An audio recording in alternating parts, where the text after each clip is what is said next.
Alors, on est ici chez toi, Catherine, et tu as construit cette magnifique maison.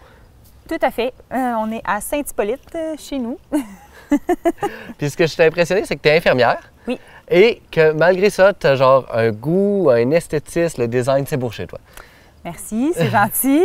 C'était quelque chose que j'aimais beaucoup, là, dessiner 2D pour m'imaginer. Pour moi, c'était plus facile que pour mon conjoint. Oui, parfait.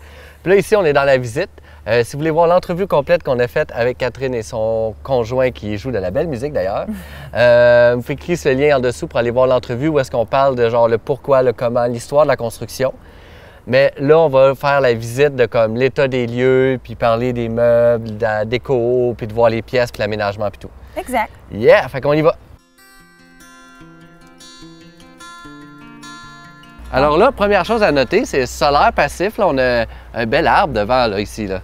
Oui, on a juste des feuillus, en fait, en façade de la maison. Donc, l'été, on a un bel ombrage sur la maison. Puis l'hiver, on a le soleil qui rentre quasi jusqu'à l'autre côté de la maison, là, dans la maison. Ça fait une bel éclairage naturel aussi. Ouais.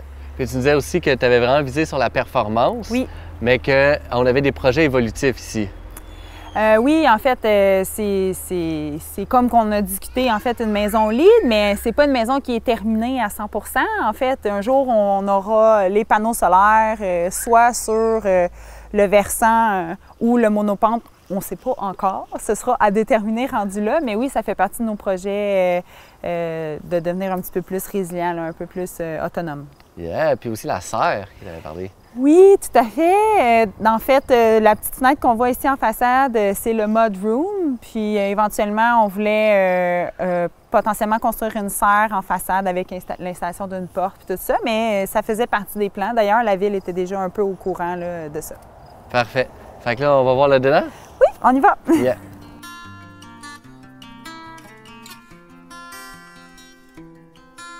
Hey, puis j'aime vraiment aussi, tu disais, c'est une maison lead qu'on a. Oui, on a une maison lead or.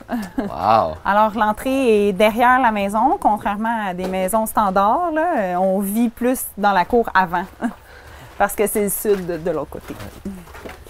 Alors, bienvenue! Ici, ben, c'est la grande pièce commune, la salle à manger et le salon. Puis, si on tourne un peu de l'autre côté, c'était un peu l'objectif aussi, hein, d'avoir vraiment un aire commune assez grande. Fait qu'on a la cuisine aussi qui fait partie de cette pièce-là. Un aire ouverte. C'est cool. Puis là, je vois tous les beaux meubles. Là. C'est quoi l'histoire des meubles? Bien, en fait, on a été vraiment chanceux, gâtés un peu par ma belle famille qui a voyagé à travers le monde. Fait qu'on a été... on a récupéré des meubles vraiment qui ont vraiment de l'histoire, beaucoup de vécu, 2, 3 générations même pour certains. D'autres que j'ai restaurés moi-même. On a essayé de... C'est un petit peu éclectique, mais ça donne la beauté de la chose, je pense. Parfait. Puis j'aime ça ici parce qu'on a vraiment un espace ouvert. Oui. Puis on peut voir que la cuisine donne sur la salle à manger et le salon. Oui, c'est un peu atypique, là, comme qu'on parlait un peu avant, Fred. Ce qu'on voit beaucoup dans les plans, c'est une cuisine alignée avec la salle à manger, alignée avec le salon. Là, on trouvait ça intéressant d'amener ça vraiment plus dans un carré, si on veut, puis d'utiliser la portion au fond comme cuisine, en fait. Donc, un côté de la maison, c'est la chambre des maîtres. C'est notre chambre qui est ici. On a un garde-robe d'entrée, puis le mud room. Pas nécessaire à montrer l'intérieur, mais on a un mud room qui est là. Fait que dans notre chambre, si vous voulez, je peux faire en premier le tour de la chambre des maîtres. Donc, ça, c'est notre chambre principale. C'est pas des chambres qui sont excessivement grandes.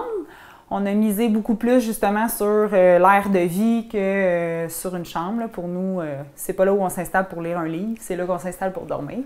Puis, on a la continuité, en fait, dans notre garde-robe. Et on traverse pour se retrouver dans la salle de bain, dans notre salle de bain à nous. Fait que, ouais, c'est ça. Fait que ça, c'est notre salle de bain un peu plus privative. Là. Aussi, quand on reçoit des gens ou quelque chose comme ça, on a un peu plus d'intimité ici. Par contre, de l'autre côté de la maison, complètement, c'est là où on retrouve les chambres des invités et des enfants. C'était aussi pour diminuer le bruit de l'autre côté de la maison. Tu sais, quand il y a des gens qui dorment, bien, ils ne nous entendent pas nécessairement, puis on les entend pas. Ouais. On trouvait l'idée intéressante. Je peux pas m'empêcher, par exemple, les guitares puis tout, c'est quand même le fun, là. Ah oui, c'est une surprise en fait que j'avais fait à mon mari quand on a construit la maison. Il ne l'avait pas vu là, dans les plans, les alcôves que j'avais dessinés. Puis, ouais, je voulais faire une touche juste pour lui parce que c'est un amoureux de musique, amoureux de guitare. Puis mon père aussi était musicien, fait que ça a toujours fait partie de notre vie. Puis il fallait qu'on intègre le tout. Je trouvais que c'était un bel endroit. Puis ensuite, de l'autre côté, en fait, de la maison, il y a une autre salle de bain complète.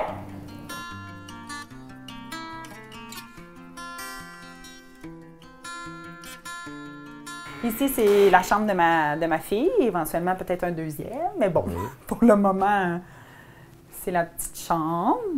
Yeah, c'est cool, ça. Encore là, tu sais, on remarque que c'est pas des chambres super grandes, mais c'est suffisant pour répondre aux besoins là, de la famille, puis c'est bien en masse. Ici, c'est une chambre d'amis aussi qu'on a ici. Ouais, belle petite chambre. Oui, puis on a une petite salle de jeu qui était en fait une nursery, là. La chambre de bébé lorsque la petite est née, mais qu'on a converti en salle de jeu avec les innombrables jeux. Mais ça peut être une pièce, en fait, vraiment multi, parce qu'éventuellement, on va pouvoir peut-être même l'utiliser pour un bureau ou quoi que ce soit d'autre, que ce soit bibliothèque ou ces choses-là. C'était censé, à la base, d'être, selon les plans, la salle mécanique, mais finalement, on a vraiment récupéré cet espace-là en divisant la salle mécanique à plusieurs endroits dans la maison. Ah, tu me montres-tu où est-ce qu'elle est cachée? Cette section plus technique? Ici, okay, ici dans ce garde-robe-là, en fait, il y a l'échangeur d'air, le VRC, puis on a aussi la tank out chaude. C'est la première cachette. La deuxième cachette est dans la salle de bain, en fait, dans le garde-robe qui est la lingerie normalement. Bien, nous, on a récupéré le bas pour utiliser, en fait, pour passer l'eau, pour la pompe. Oui. Ouais. Mais tu as quand même tout ton rangement en haut. Oui, j'ai quand même récupéré. On a installé des tablettes, puis on a récupéré l'espace en haut. Puis, ben bon, dans le mode room, on a le panneau électrique, mais that's it, il n'y a pas vraiment autre chose. Fait que... Puis est-ce que tu as des conseils déco à dire? Tu as l'air à pas avoir de formation, mais c'est beau ici. J'ai pas vraiment de conseils déco. En fait, c'est tellement facile aujourd'hui puis accessible de regarder des designs Pinterest, Instagram, toutes ces affaires-là que, honnêtement, quand on est inspiré, juste inscrire le courant dans lequel on est inspiré puis on est capable d'avoir plein d'idées, mais nous, on était vraiment, tu sais, les couleurs, on voulait que ça soit blanc, on voulait pas trop de couleurs foncées puis tout ça, mais les œuvres d'art qu'on a ramenées dans notre maison amènent le style à la maison sans qu'on ait mis des couleurs sur les murs ou quoi que ce soit. C'était un peu ça l'idée. Cool. Puis je vois ici là, qu'on a une petite plaquette, là, si je l'amène. Oui, c'est notre certification LEED Or en 2019 qu'on a officiellement reçu le sceau. Fait qu'on est bien content de ça. On a eu aussi la certification Nouveau Climat. Oui, c'est ça. Fait qu'on a eu les deux certifications. On était bien contents, bien fiers de ce projet-là, parce qu'on a travaillé fort. Good. J'aime vraiment beaucoup ta cuisine parce que il y a comme beaucoup de rangements aux deux bouts. Je vais donner cette idée-là aux gens. Mais le rangement est toujours sur des murs plats. Parce que faire des coins, ça coûte cher. Oui, faire des coins, puis souvent, c'est pas nécessairement plus confortable de travailler dans des coins pour nous au quotidien qui va chercher les éléments. Fait que nous, on a vraiment utilisé les deux côtés pour encastrer la cuisine. Puis, tu sais, on a vraiment amplement de rangements pour ce qu'on veut faire. Là, encore là, tu sais, il y a même des gens qui auraient pu mettre des tablettes ou, tu sais, des choses comme ça, mais c'est pas assez profond. On considérait qu'on était correct pour utiliser ça comme ça, là. Puis, on a des gros tiroirs. Non, c'est vraiment bien.